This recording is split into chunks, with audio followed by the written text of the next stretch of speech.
ஒரு மிக மகிழ்ச்சியான நெகிழ்ச்சியான தருணம் இது. மிக அழகாக டாக்டர் நாகராணி தன்னுடைய இந்த நீண்ட பயணத்தை, ஆழமான அழுத்தமான பயணத்தை பற்றி மிக அழகாக சில வார்த்தைகளில் சொன்னார். அதை கேட்கும் பொழுது என் மனதில் தோன்றிய ஒன்று, 1944 இரண்டாம் உலகப் போர் அந்த நேரத்தில் ஒரு நோபல் பரிசு கிடைக்கிறது for a physicist. His name is Isaac Isidore Rabai. அவருக்கு கிடைக்கிறது, அதுவும் நியூக்ளியோ மேக்னெட்டிக் ரெசனன்ஸ். அதற்காக வீட்டில் இருக்கக்கூடிய சாதாரண மைக்ரோவேவ் இருக்கக்கூடிய அந்த அடுப்பிலிருந்து எல்லாமே பயன்படுத்தக்கூடியது அதுதான். அவருக்கு அந்த நோபல் பரிசு கிடைத்த உடனே நிறைய பேர் அவரை பேட்டி காண்றதுக்காக வராங்க.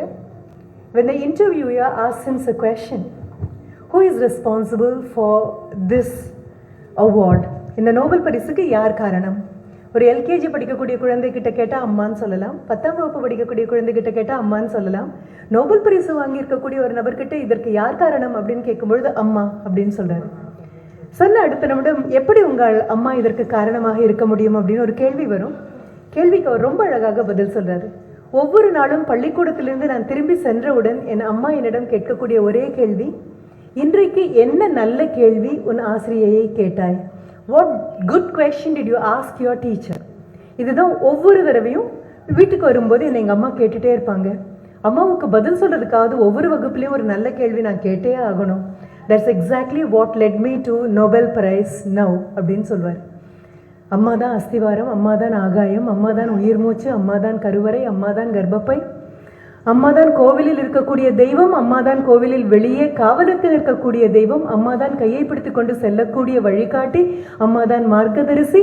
அது மட்டுமல்ல, இங்கே நின்று பாடிய குழந்தைகளும் இசை வாசித்த குழந்தைகளையும் பார்க்கும் பொழுது எனக்கு தோன்றியது, அந்த குழந்தைகளின் நிழல் கூட அவர்கள் போல் விழாது, அவர்களது அம்மாவை போல் தான் விழும் என்று எனக்கு தோன்றியது. சாதாரணமாக நான் சொல்லலாம், உலக மகளிர் தினத்திற்கான நல்வாழ்த்துகள் அப்படின்னு சொல்லி, அது சொல்லிட்டு போகிறதுல அர்த்தம் கிடையாது. அம்மாக்களுக்கு எல்லாம் என் நல்வாழ்த்துக்கள் அது சொல்கிறதுலையும் அர்த்தம் கிடையாது.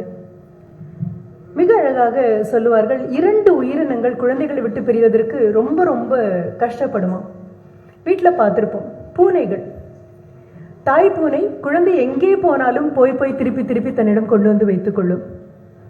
இன்னொரு புறம் பார்த்தோம் என்றால் குரங்கு, அந்த தாய் குழந்தை அதை இறுக்கி பிடித்து கொள்ளும்.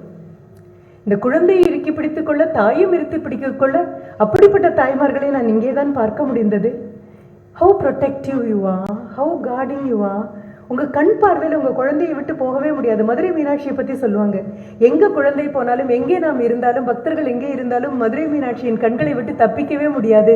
ஒரு மீன் தாயாக தனது குஞ்சுகளை பார்த்து கொண்டே இருப்பதை போல அப்படின்னு வந்து உட்கார்ந்து ஒரு அரை மணி நேரம் 1 மணி நேரம் உங்கள் அத்தனை பேரையும் அவதானித்துக் கொண்டே இருக்கிறேன்.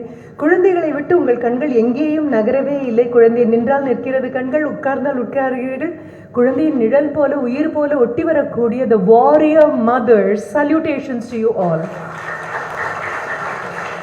ஏதோ 10 மாதம் கர்ப்பத்தில் சுமக்கக்கூடிய தாயை கொண்டாடக்கூடிய இந்த உலகத்தில் இன்னும் உங்களது கர்ப்பத்திலிருந்து உங்கள் குழந்தையை இறக்காமலேயே இன்னும் வைத்துக் கொண்டிருக்கிறீர்கள் என்றால் எவ்வளவு பெரிய பொறுப்பு, எவ்வளவு பெரிய புனிதமான பொறுப்பு.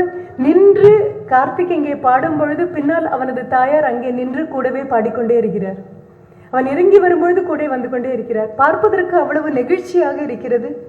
I feel so incomplete as a mother because you are more than everything. I am honored and humbled. பெரிய இமயமலை பக்கத்தில் ஒரு சாதாரண கூழாங்கல் எப்படி குறுகி போகுமோ அவ்வளவு குறுகி போகிறேன் நான் உங்கள் அத்தனை பேர் முன்னாலும்.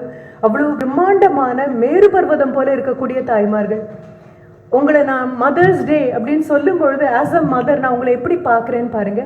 ஒவ்வொரு எழுத்தும் எனக்கு பல விஷயங்கள் உங்களை பற்றி சொல்லுது. You are just not an ordinary mother, you are an extraordinary mother. As I told you are a warrior woman. உண்மையாக எனக்கு தோணும், நாட்டின் எல்லையை காப்பாற்றக்கூடிய இராணுவ வீரர்கள் கையை தொட்டு கண்ணை பார்த்து மிக்க நன்றி அப்படின்னு சொல்லணும் அப்படின்னு. ஆனால் அன்றாடம் போராட்டத்துக்கு நடுவில் நிற்கக்கூடிய இந்த தாய்மார்களை பார்ப்பது அதைவிட உன்னதமான ஒரு விஷயமாக எனக்கு தோன்றுகிறது.